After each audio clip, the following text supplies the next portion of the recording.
جو قرآن پاک کے مطابق میں ہے وہ یہ ہے: اللہم صلی علی محمد وعلی آل محمد۔ کہ اے اللہ ہم تیرے محبوب پر درود بھیجتے ہیں، وعلی آل محمد، اور ان کی آل پر اس درود پاک کو منور فرما کر، قابل بنا کر ہماری طرف سے اپنے محبوب کی بارگاہ میں اس کو قبول کروا دینا۔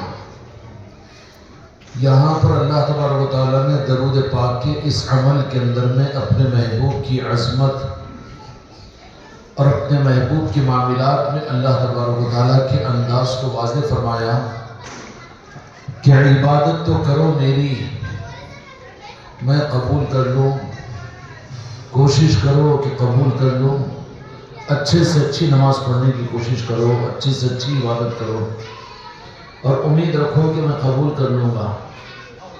لیکن درود پاک ایسی عبادت ہے کہ جو اللہ تعالیٰ نے اپنے محبوب کی عظمتوں کو واضح فرمایا کہ تم درود پڑھو تو یہ ضروری نہیں کہ تمہارا درود میرے محبوب کی بارگاہ میں تم قابل قبول بنا کر پیش کر سکتے ہو۔ تم بندے ہو، گندے ہو، وسوسے نفس و شیطان، تم کیوں بھائی اندر کیوں جا رہے کمروں میں؟ او عبداللہ بھائی، آرام کرنے کے لیے کمرے بھاؤ، اجتماعی مجلسوں کے وقت میں کمروں میں جانے کی کسی کو اجازت نہیں۔ اسی طرح سے مستورات بھی۔ وسیم بھائی آپ کیوں گئے تھے اوپر؟ بچوں کو کام اٹھانے، ڈریس پہن کے آتا۔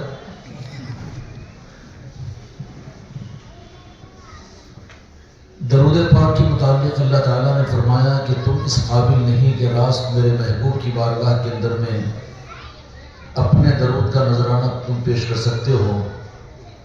عبادت کے معاملات میں تو نیت ہی کی گئی کہ نماز بھی پڑھتے ہیں تو نیت کیا کرتے ہیں کہ یا اللہ خاص تیرے لیے پڑھتا ہوں، مغرب کی نماز وہ میرا طرف کعبہ شریف کے۔ یہاں پر کوئی اور وارے کا نظام نہیں ہے، لیکن درود پاک اور میرے آقا کی عظمت کا یہ رخ اللہ تعالیٰ نے بتایا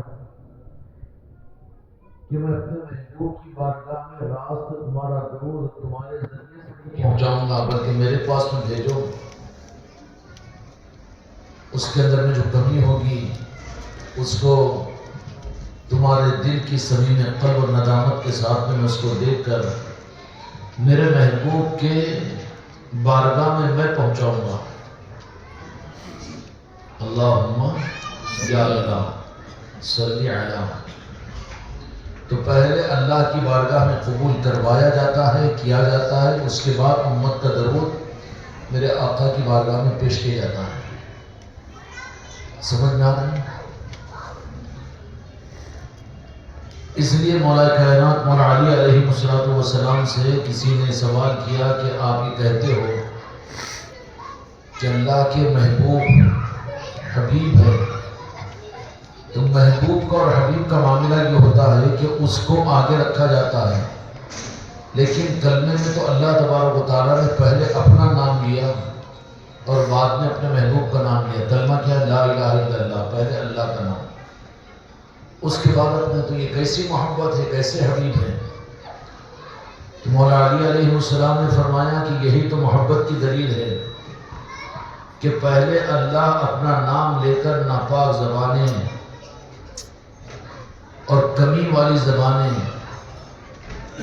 اور جھوٹ بولنے والی زبانوں میں راست میرے محبوب کا نام نہ لے، میرا نام لے کر پہلے پاک ہو جائے، اس کے بعد میرے محبوب کا نام لے۔ عظمتی ہے دین، صرف اللہ کے محبوب کی عظمت کا نام ہے۔ جس دین کے نظام میں عظمت مصطفیٰ نہیں ہے وہ رحمان والا نہیں بلکہ شیطان والا راستہ ہے، شیطان والا دین ہے۔ اس لیے ہر رخ کے اعتبار سے اللہ نے اپنے محبوب کی محبت ہی کو اجاگر کیا ہے۔